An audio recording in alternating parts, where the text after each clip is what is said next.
తూర్పు గోదావరి జిల్లా రాజనగరంలోని సంపత్ నగరంలో మంత్రి నాదెండ్ల మనోహర్ పర్యటించారు.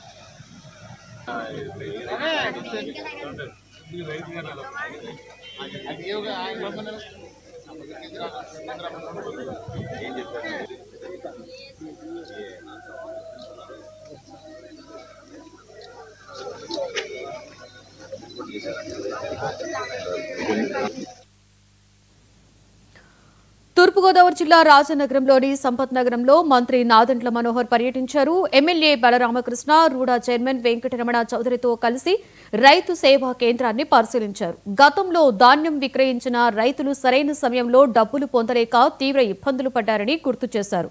అయితే కూటమి ప్రభుత్వం వచ్చాక ధాన్యం విక్రయించని 3 గంటల్లోనే రైతుల ఖాతాలలో చెల్లింపులు జరుగుతున్నాయని చెప్పారు. అధికారులు క్షేత్రస్థాయిలో మరింత బాధ్యతగా పనిచేయాలని మంత్రి సూచించారు. ఒక పండుగ వాతావరణంలో అద్భుతమైన కార్యక్రమం ధాన్యం కొనుగోలు ప్రక్రియ.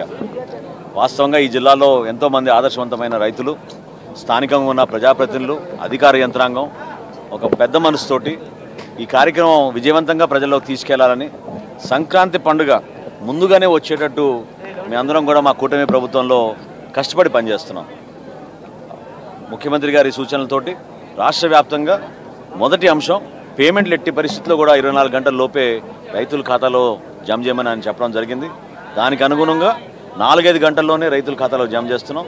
తూర్పుగోదావరి జిల్లాలో అనుకున్న 4 లక్షల మెట్రిక్ టన్నుల ధాన్యం సేకరణలో భాగంగా ఆల్రెడీ ఈ రోజుకి 1,80,000 మెట్రిక్ టన్నుల ధాన్యం సేకరించాం.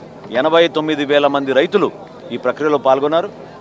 దాదాపు 430 కోట్ల రూపాయలు ఆ నగదు వాళ్ళ ఖాతాలో జమ చేయడం జరిగింది.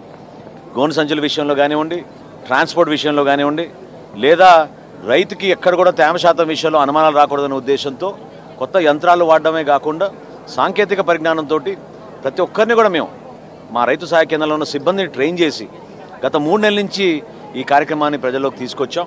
మనస్ఫూర్తిగా చెప్తున్నాను, ఇటువంటి అద్భుతమైన కార్యక్రమం ప్రజల నుంచి వాళ్ళు కోరిన విధంగా ప్రభుత్వం స్పందిస్తోంది అంటే ఇది అందరి సహకారం ఎంతో అవసరం. సో మన ఇక్కడ రాజనగరం నియోజకవర్గంలో గౌరవ శాసనసభ్యులు బలరామకృష్ణ గారి నేతృత్వంలో ఈరోజు జరిగిన ఈ కార్యక్రమంలో భాగంగా 1,25,000 మెట్రిక్ టన్నులు ఈ నియోజకవర్గంలో టార్గెట్ పెట్టుకున్నాం. ప్రతి గింజ, ప్రతి బస్తా కొంటామని సభాముఖంగా ఇందాక నేను రైతులందరినీ కూడా